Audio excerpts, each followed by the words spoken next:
Assalamualaikum warahmatullahi wabarakatuh. Perkenalkan, nama saya Riko Ardiansyah, NPM saya 0211232223. Di sini saya akan menyampaikan pembahasan tentang inflasi di Indonesia. Mungkin kalian semua sudah familiar kali ya dengan yang namanya inflasi.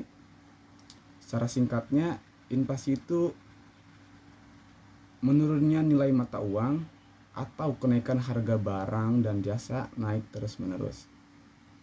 Sebagai contohnya, jika harga minyak naik, biaya transportasi akan meningkat, yang akhirnya meningkatkan harga barang-barang kebutuhan pokok seperti pangan dan barang konsumsi lainnya. Ini menciptakan tekanan yang dapat mempengaruhi daya beli masyarakat, mengarah pada peningkatan harga barang dan jasa secara keseluruhan. Sekarang saya akan menjelaskan inflasi Indonesia di masa kemerdekaan. Mari kita balik ke masa lalu ya.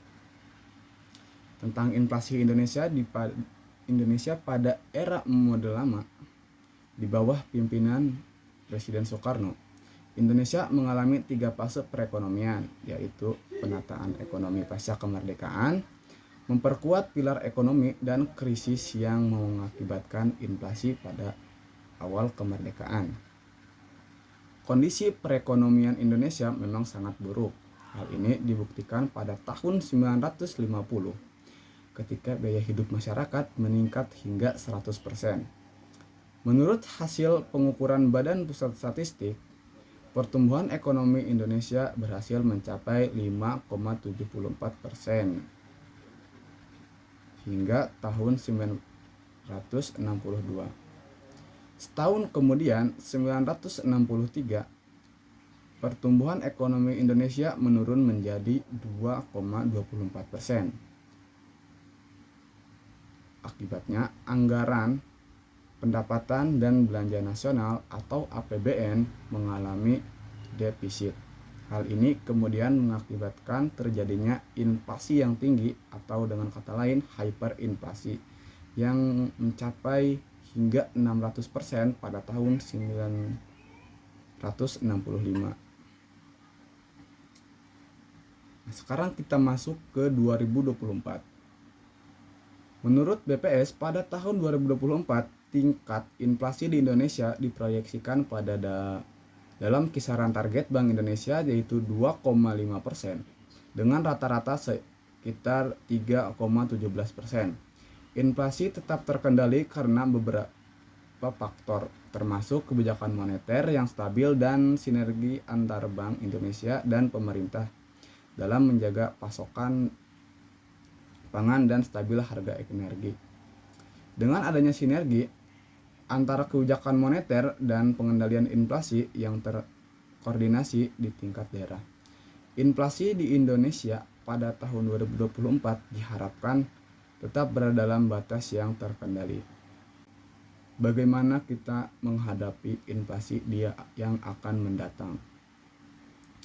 Untuk menghadapi inflasi di masa yang akan mendatang, yaitu meningkatkan suku bunga, pengurangan belanja pemerintah, mengatur harga barang pokok, mendukung produksi dalam negeri.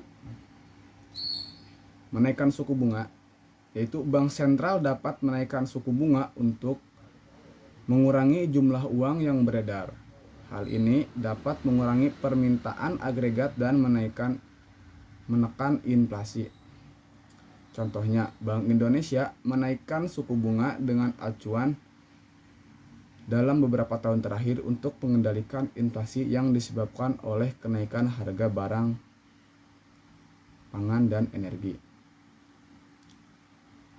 Pengurangan belanja pemerintah dapat mengurangi pengeluaran untuk mengurangi tekanan inflasi, khususnya yang disebabkan oleh konsumsi pemerintah yang tinggi.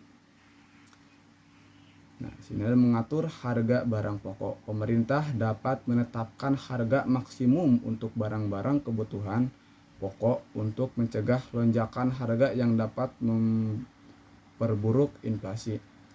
Contohnya, Indonesia seringkali memberikan substitusi kepada beberapa komoditas seperti minyak goreng dan energi untuk menjaga harga tetap terjangkau. Mendukung produksi dalam negeri. Negara dapat memberikan